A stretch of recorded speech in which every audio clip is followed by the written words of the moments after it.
My name is Jim Parrack, and I'm at FrConventions.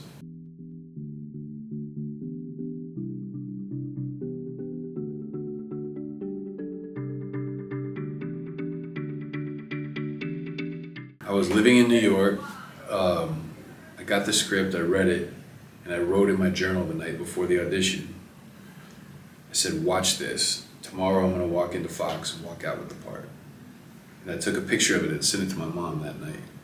And there were 100 guys that went up for the part, right? But I just knew it. I knew it. And then when I did the audition, this isn't me saying this about myself, but Tim Minear, the guy who was the showrunner, told me that he thought it was the best audition he'd ever seen. Best audition, not the best performer, but the best audition he'd ever seen. And at the end of the audition, I told them they were crazy if they didn't cast me, and then they did.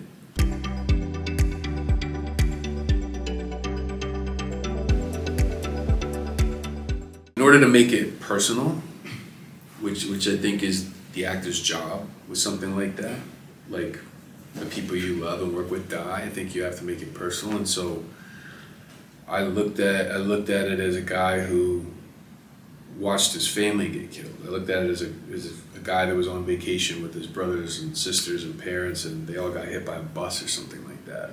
And so I was like, all right, that's the emotional level it needs to be at. And then, you know, us actors have weird ways of relating ourselves to that, but I imagined some things and daydreamed some things until it hit me pretty hard. There was that scene in the first episode, I think, where I see the memory of the wall, and I just kind of emotionally prepared for that. And then I didn't look at the wall until it was time to shoot it, and I told them we should probably only do this once. And when I looked, something just happened, and everything I'd been hoping would come up came up. So.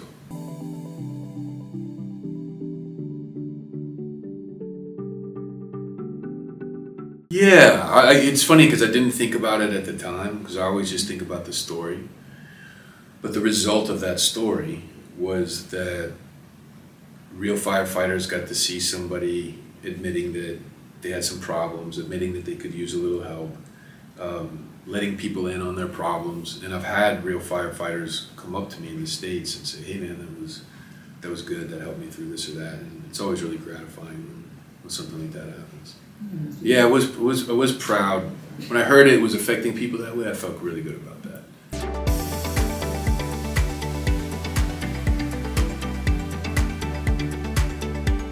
That's a great question. So I got the part and then read with a bunch of different actresses who were trying out for the wife, and she just, as you guys can see, she's just a real soulful, genuine human being. And I thought her audition was the best. And she does her acting that way too. She doesn't switch into some weird actor mode. You know, she really uses who she is, and that's why she's so gifted. And then I was relocating to LA, she was relocating to LA, and we had some big group rehearsal, and I had a big Suburban for a rental car, and I just got her number from production and said, hey, do you want to take a ride and just kind of talk about this relationship? I'll pick you up and we can drive to rehearsal together.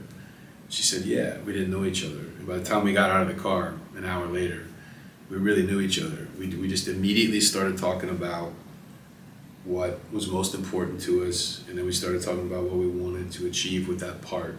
And both of us just said we don't want it to be a TV relationship. We want it to be a nuanced, felt, real kind of relationship. And I think we both felt I can do that with this person. So we just had a appreciation and trust for each other right away. And then as they wrote the part, we just kept that going.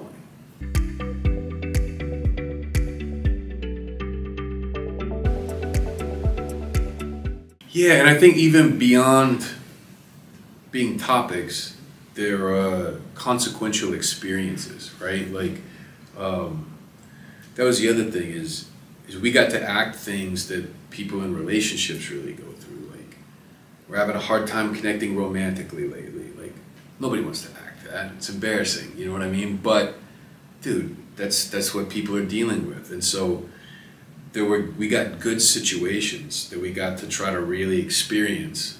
And I think that we got enough of them that people somewhere along the way, everybody found something they could relate to about that relationship. Even if it was, I just hope for a relationship like that, where the people are that loving as they work through their troubles. But we always wanted to keep that real. Like, there's a lot of crazy parts of that show and a lot of goofy parts of that show, and when it came to that marriage, she and I both made a commitment to each other and to ourselves that it'd be heartfelt and real, and we did our best, you know.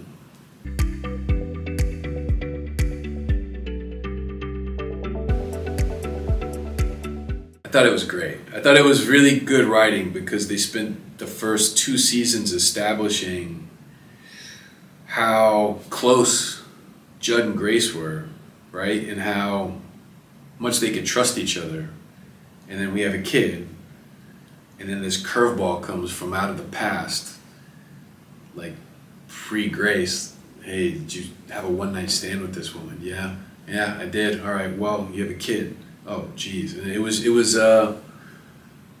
but it was great, and I loved Jackson, the kid they cast as Wyatt. He's a real sweet guy. He's a really good actor, and I was excited to get into that story because I thought this could really rock the boat, and it did a little bit.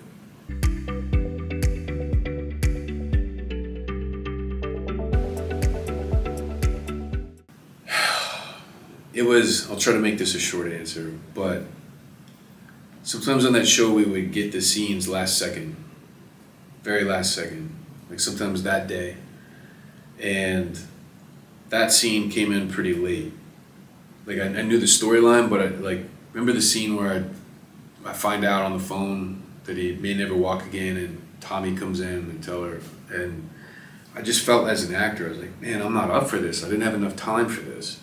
I feel like I'm empty about that. And we went on lunch break, and I just went, look, somebody out there needs a deeper version of this scene than I'm prepared to give right now.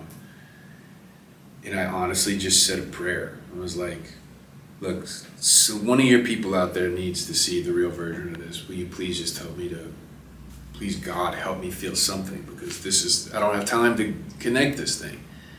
And something happened. It was one of those things, something happened where I had that call, and then something just came up, and I think mostly what came up is a feeling of helplessness, a feeling of catastrophic helplessness. Yeah, quite intense for sure, for sure.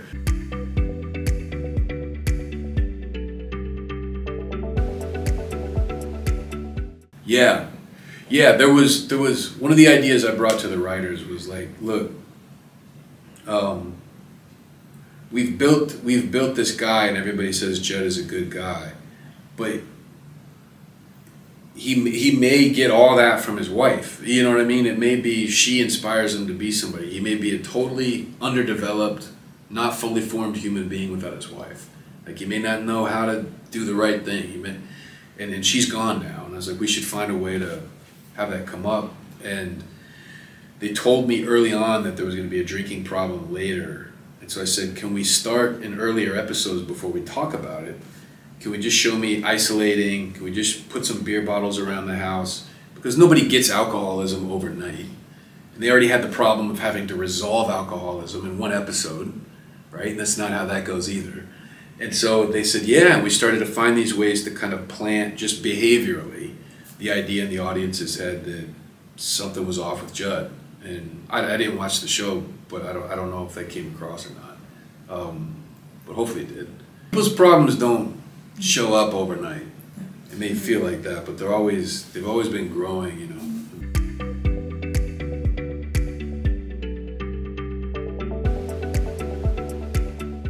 It was cool. Yeah, I was happy with him because he was the original 126 guy. Before there was a Lone Star group, there was this guy in this firehouse.